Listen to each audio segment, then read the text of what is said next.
administrators and principals of FOC schools, teachers, parents, and my dear students, good morning to you all. How are you all? Yeah, I am also fine. Thank you very much. It gives me immense joy to stand before you on this special occasion, the award ceremony, to honor our toppers who have excelled through their dedication, discipline, and determination. Today is a celebration not only of achievements but also of effort, perseverance, and dreams fulfilled through hard work.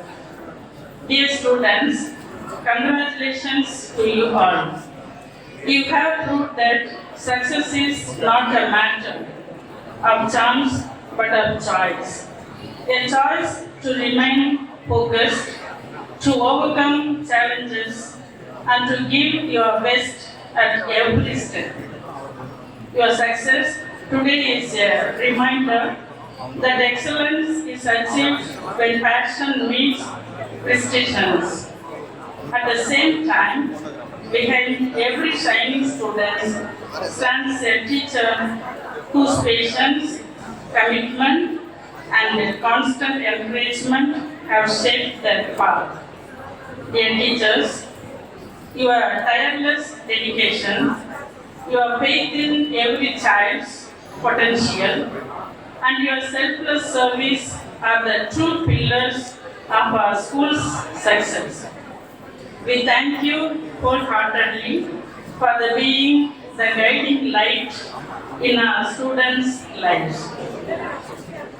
And of course, a special word of gratitude to our parents who have been the first teachers offering silent support, gentle reminders, and endless prayers. Your faith in your children and partnership with the school have made these achievements possible. Dear students, as you receive your awards today, remember that this is not the end, but the beginning of greater dreams. Continue to aim high, stay humble, and make a positive difference wherever you go. Once again, congratulations to you, all the award winners. May your journey again be filled with wisdom, courage, and grace. Thank you, and God bless you all. கன்னியாகுமரியிலிருந்து Perambalur வரை புனித வளனாரின் பிரான்சிஸ்கு சபை நடத்துகின்ற அனைத்து கல்வி நிறுவனங்களிலிருந்து parent வந்திருக்கீங்க, teachers வந்திருக்கிறீங்க, students toppers வந்திருக்கிறீங்க. உங்களை எல்லாம் இன்றைக்கு அவர் லேடி ஆஃப் ஹெல்த் வேளாங்கண்ணி ஸ்கூலில் உங்களை ஒருமுகப்படுத்தி பார்ப்பதுக்கு ரொம்ப சந்தோஷம். உங்கள் ஸ்கூல்ஸில் ஆனுவல் டே அல்லது அவார்ட் ஃபங்க்ஷனுக்கு நான் வந்திருக்கிறேன். இப்படி மொத்தமாக சேர்த்து உங்களை தமிழ்நாட்டில் தென் மாவட்டங்களில் இருக்கின்ற அனைத்து பள்ளிகளிலிருந்தும் நீங்கள் வந்திருக்கிறீர்கள்.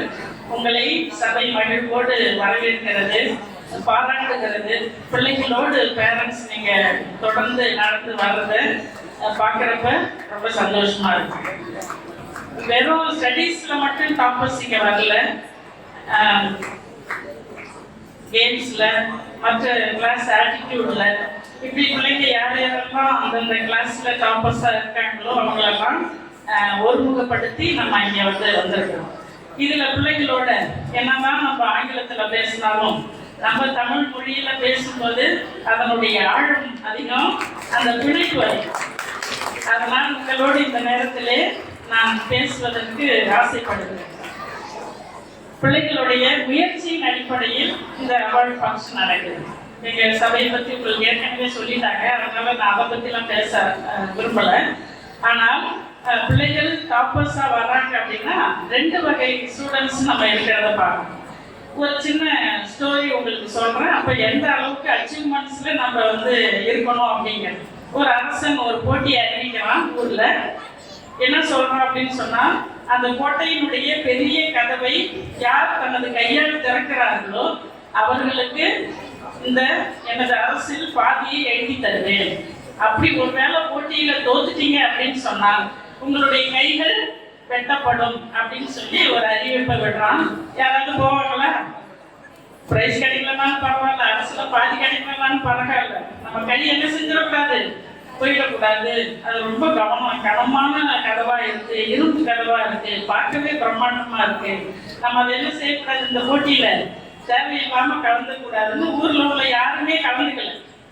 ஆனா ஒரே ஒரு இளைஞன், உங்களை போல் இருக்கின்ற ஒரு இளைஞன் அத்தனை பேரை தாண்டி நான் இந்த போட்டியில் பங்கெடுக்க விரும்புறேன்னு சொல்றோம். அப்போ உடனே பெற்றோர், பேரண்ட்ஸ், மற்றவங்க சொந்தக்காரங்கெல்லாம் சொல்றாங்க, ஏப்பா உனக்கு அரசுல பாதிப்பேன்னாலும் பரவாயில்ல, உன் கை போச்சுன்னா என்ன ஆகுது, முட்டாள்தனமா எதுக்கு இப்படி முடிவு பண்ற, நீ அந்த போட்டிக்கு போவேன்னு சொல்லி தடுக்கிறாங்க. சாதாரணமா இருக்கிற பேரண்ட்ஸோடைய அக்கறை அது, அன்பு. ஆனா இந்த பையன் சொல்றான், என் கைதான போகுது, உயிர் போகல, நான் கட்டாயமா இந்த போட்டியில கலந்துட்டேன் அப்படின்னு சொல்லி எல்லாரும் நாடே கூடி உட்கார்ந்து இருக்காங்க. இந்த பையன் இளைஞன் அந்த கதவை நோக்கி போறான். போய் இப்படி லேசாதான் தள்ளுறான், அந்த பிரம்மாண்ட கதவு திறக்கு. ஏன்னா அரசர் தாழ் போடவே இல்லை, சும்மாதான் சாட்டி வச்சிருந்தாரு. அப்ப இவன் அந்த முயற்சி எடுக்கவில்லை என்றால் அதில் வெற்றி அடைந்திருக்க வாய்ப்பே இல்லை. நம்மளால முடியாது, பார்க்கவே பிரம்மாண்டமா இருக்கு, இந்த மாதிரி இருக்கிறதுல நம்ம பங்கெடுக்க கூடாதுன்னு தயங்கின்ற நிலையில் நிறைய பேர் இந்த டாப்பர்ஸா வராம அங்க இருக்கிறாங்க. அப்படித்தானே? நீங்க எல்லாம் அந்த முயற்சியோடு தைரியத்தோடு நம்ம நல்லா படிக்கணும், நம்ம பெற்றோர் நமக்கான கல்வியை தராங்கன்னு எடுத்ததுனால டாப்பர்ஸா இங்க இருக்கிறீங்க. அவங்க டாப்பர்ஸா வர முடியாத அளவுக்கு அறிவு இல்லாதவங்களாம் இல்லை. என்ன தயக்கம், எதுக்கு கஷ்டப்பட்டு படிச்சுக்கிட்டு பாஸ் ஆனா போதாதான், நம்ம அப்படி போகலாம் அப்படிங்கிற அந்த தயக்கத்தோடு இருக்கின்ற போது நாம் வெற்றி அடைவதற்கு நிறைய பின்னடைவுகள் இருக்கும். ரெண்டாவது, ஒரு பெரிய யானை, கோயில் யானைலாம் நீங்க பார்த்துருப்பீங்க, அது குட்டியாக இருக்கின்ற போது அதை ஒரு சின்ன சங்கிலியை போட்டு நல்லா கட்டி வச்சுருவாங்க. அதை இழுத்து இழுத்து பார்க்கும், நம்ம எப்படியாவது இந்த இடத்த விட்டு என்ன பண்ணிடணும், காட்டுக்கு போயிடணும். ஆனால் அதால போக முடியாது. ஏன்னா அந்த குட்டி வயசுல அந்த சங்கிலி என்ன செய்ய முடியாது, அதால விற்க முடியாது. இப்பயும் நீங்க கோயில்கள்ல பாத்தீங்கன்னா ஒரு மெல்லிசான சங்கிலியில தான் அவ்வளோ பெரிய யானையை கட்டியிருப்பாங்க. ஆனா அதுக்கு ஒரு நிமிஷம் ஆகாது, காலை தட்டி விட்டுச்சுன்னா அந்த சங்கிலி பிச்சுக்கு போயிடும். குட்டியிலிருந்து நம்மால் இந்த சங்கிலியை அறுத்து வெளியில் போக முடியாது என்கிற முடிவை அந்த குட்டி யானை எடுத்த பிறகு அது எவ்வளவு பெரிய யானையா இருந்தாலும், பெரிய மரங்களை தூக்குகின்ற பலம் இருந்தாலும், மனதளவில் நம்மால் இது முடியாது என்கிற ஒரு முடிவை எடுத்து விடுகிறது. அச்சீவ்மெண்ட்ஸ்ல டாப்பர்ஸ்ல வர்றவங்கள ரெண்டு வகை உண்டு. இதுதான், ஒன்று முயற்சி எடுத்து எல்லாவற்றிலும் தன்னை ஈடுபடுத்திக் கொள்வது, இல்லாவிட்டால் நமக்கு ஏன் வம்பு, கிடைத்ததை அம்மா படிக்க வைக்கிறாங்க, அவங்க ஃபீஸ் கட்டுறாங்க, நம்ம மட்டும் முடிஞ்சதை படிப்போம் அப்படின்னு போற நிலைகள் இருக்கு. எனவே நீங்கள் எடுத்த முயற்சியின் பலன் தான் இந்த டாப்பர்ஸ் ரேங்க்ல நீங்க இன்னைக்கு காங்கிரிகேஷன் அளவில் அவார்ட் வாங்கியிருக்கீங்க. உங்க ஸ்கூல் அளவில் இல்லை, இது இந்தியா, வட இந்தியா, இத்தாலி போன்ற நாடுகளில் நடத்துகின்ற ஒரு சபையால் நடத்தப்படுகின்ற கல்வி நிறுவனங்களில் நீங்கள் இந்த தென் மாவட்டத்தில் உள்ள அத்தனை ஸ்கூல் சார்பாக நீங்க என்ன பண்ணிருக்கீங்க, டாப்பர்ஸா வந்திருக்கீங்க. அதனால ஒரு பெரிய கைத்தட்டல் கொடுத்து பிள்ளைகளுக்கு உங்களது பாராட்டை தெரிவிக்கிறேன். டாப்பர்ஸா வர்றது மட்டும் நமக்கு முக்கியம் இல்லை, வாழ்க்கையில் நாம் பெறுகின்ற பாடங்கள் நிறைய இருக்கு. நான் சாதாரணமா அட்வைஸ் பண்ண மாட்டேன், அட்வைஸ் பண்றது எனக்கு பிடிக்காத ஒரு விஷயம். உங்களுக்கு அப்படித்தானே? யங்ஸ்டர்ஸ்லாம் அட்வைஸ் பண்ண பிடிக்காது தானே? நல்லா வேகமா தலையாடுறாங்க பின்னாடி இருந்து. நான் அட்வைஸ் பண்ணல, உங்களுடைய அம்மா அப்பாவை எப்பொழுதுமே நன்றியோடு நினைக்கிறேன். ஏன்னா இன்றைக்கு நீங்க படிக்கிறீங்க அப்படின்னு சொன்னா அவர்கள் 3 விதமான நிலைகளில் நமது பெற்றோர் இருக்கிறார்கள். ஒன்று, தன்னிடம் இருப்பதை ஒரு பீஸா கட்டி பிள்ளைகளை ஆங்கில வழியில் நாம் படிக்க வைப்போம்னு இருக்கிற ஒரு வகை பேரண்ட். ஒரு வகையினர் நிறைய வசதி வாய்ப்புகள் இருக்கும், அதை கொண்டு நம்ம பிள்ளைகளுக்கு நல்ல கல்வியை தரணும்னு நினைக்கிறோம்.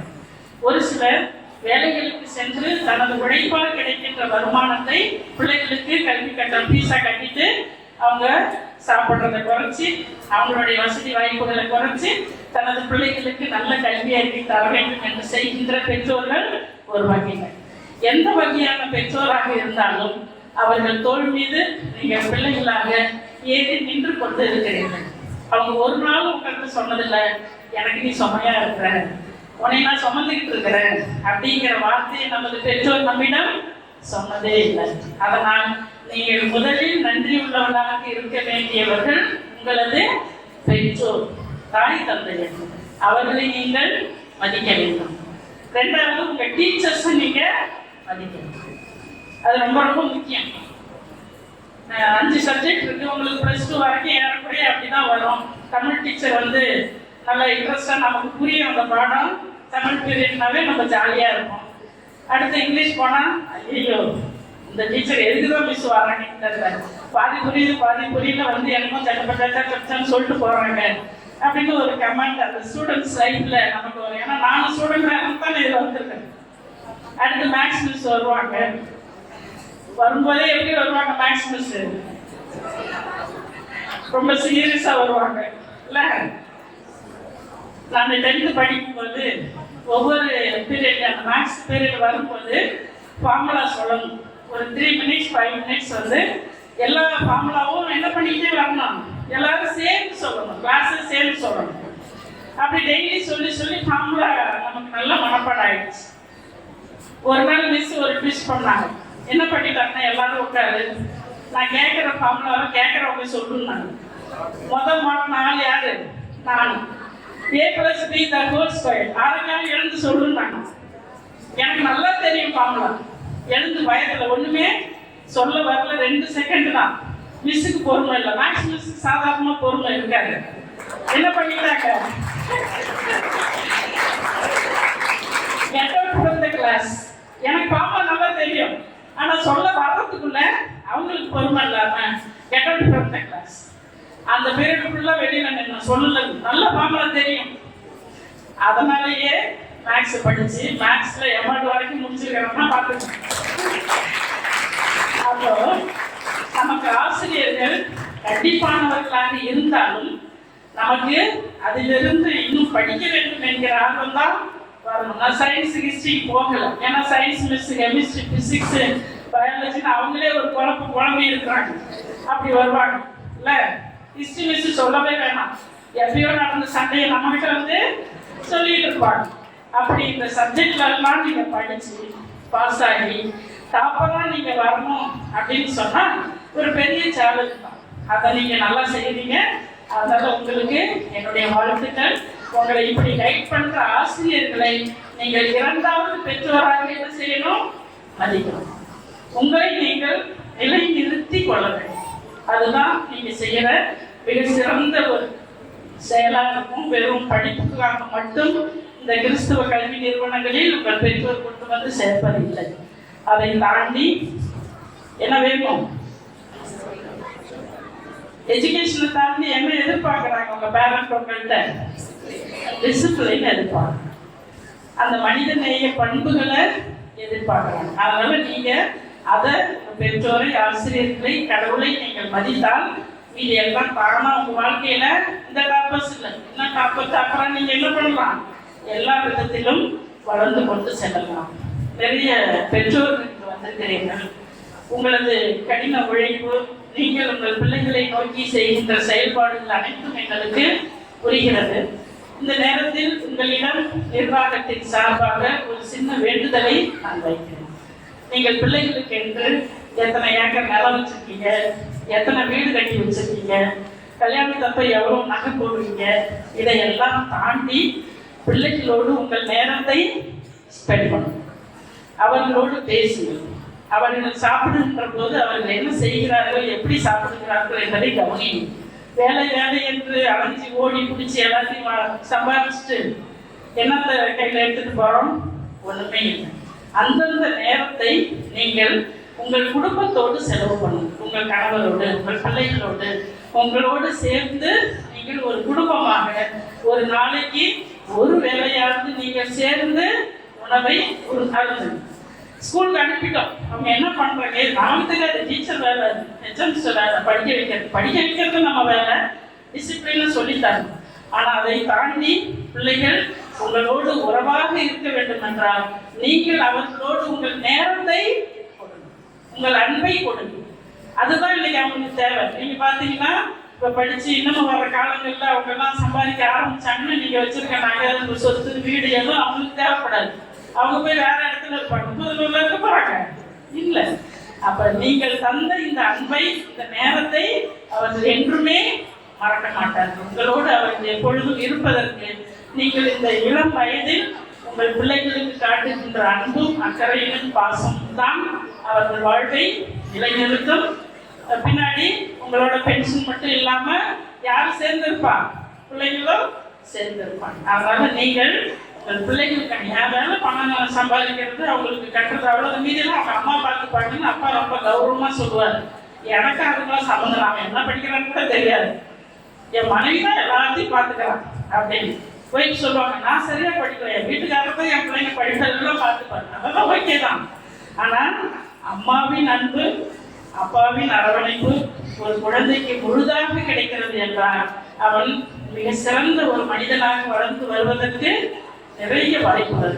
எனவே நீங்கள் பிள்ளைகளோடு வேற ஒன்றும் நான் உங்களை செய்ய சொல்ல, உங்க நேரத்தை, உங்கள் பாசத்தை, உங்கள் அக்கறையை தவறு செய்கின்ற போது அன்பாக கண்டிக்கின்ற ஒரு தாயாக தந்தையாக நீங்கள் இருந்தால் பிள்ளைகள் நிச்சயமாக இதைவிட நிறைய விஷயங்கள் அவர்கள் வளர்ந்து வருவார்கள். எனவே அனைவருக்கும் எனது மனமார்ந்த பாராட்டுகள். இந்த நேரத்திலே இந்த நிகழ்வை தலைமையேற்று சிறப்பிக்க திருவாளர் ஜெயஸ்ரீன் அவர்கள் வந்திருக்கிறார்கள். இந்த பூதலூர் மண்ணை சார்ந்தவர் அவர். இப்ப நானும் சேலம் மாவட்டம், எங்க ஊரு கோவிந்தபாளையம். நீங்க நாற்பது தரமா கிடைக்காது, அவ்வளவு பெரிய ஒரு இன்டீரியர் கிராமம். அந்த கிராமத்தில் இருந்து படித்து ஒரு நிலைக்கு ஒரு சபையினுடைய தலைமை சகோதரியா என்னால் வர முடிகிறது. அதே போல் புதலூர் நல்ல கொஞ்சம் டவுன் தான், அதில் படித்து அதில் வளர்ந்து இந்த இந்திய அளவில் மிகப்பெரிய ஒரு பொறுப்பில் அவர் இருக்கிறார் என்றால் அதற்கு மிக முக்கியமான காரணம் யாரு? அவரது தாய் தந்தை. அவங்க அம்மா வந்திருக்காங்க, ரொம்ப பெருமையா இருக்கு உங்களை பார்க்கறதுல.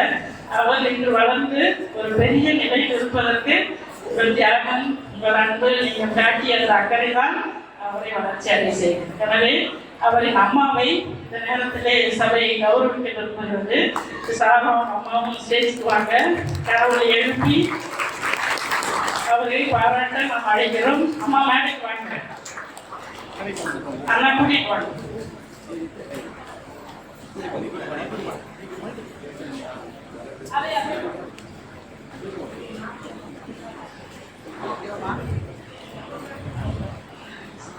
சாருடைய வளர்ச்சி, அவருடைய பொறுப்புகள், பதவிகள்லாம் நீங்க முன்னாடி வெல்கம்ல சொன்னப்ப கேட்டீங்கன்னா அதை படிக்கிறதுக்கே நமக்கு மூச்சு வாங்குது.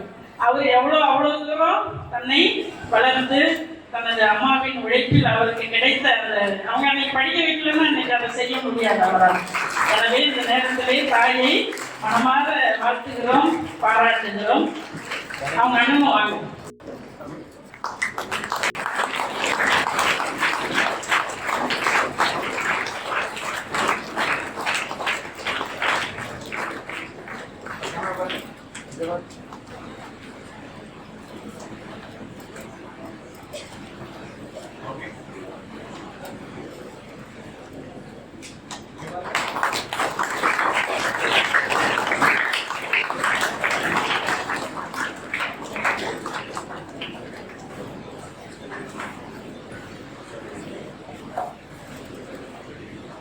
தனது மகனை சான்றோன் என கேட்ட தாயின் இதயம் மகிழ்வால் கிடைக்கின்ற இந்த பேரு எத்தனையோ பேரத்துக்கு கிடைக்கல, நம்ம பேரத்துக்குலாம் கிடைக்கல.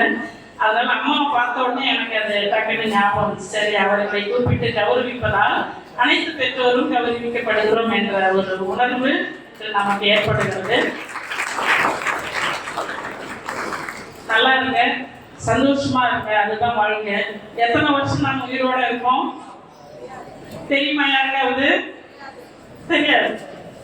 இந்த நொடி தான், அடுத்த நொடி என்னன்னு நமக்கு தெரியாது. அதனால் ஒவ்வொரு நொடியையும் நாம் மகிழ்ச்சியோடு சந்தோஷமாக விரும்பி தேடுகின்ற எல்லா நன்மைதனமும் நமக்கு அமைக்க வேண்டும் என்று உங்களுக்காக நான் இயேசுவிடம் ஜெபம் செய்கிறேன். உங்களை வாழ்த்துகிறேன், பாராட்டுகிறேன். Thank you very much. தேங்க்யூ.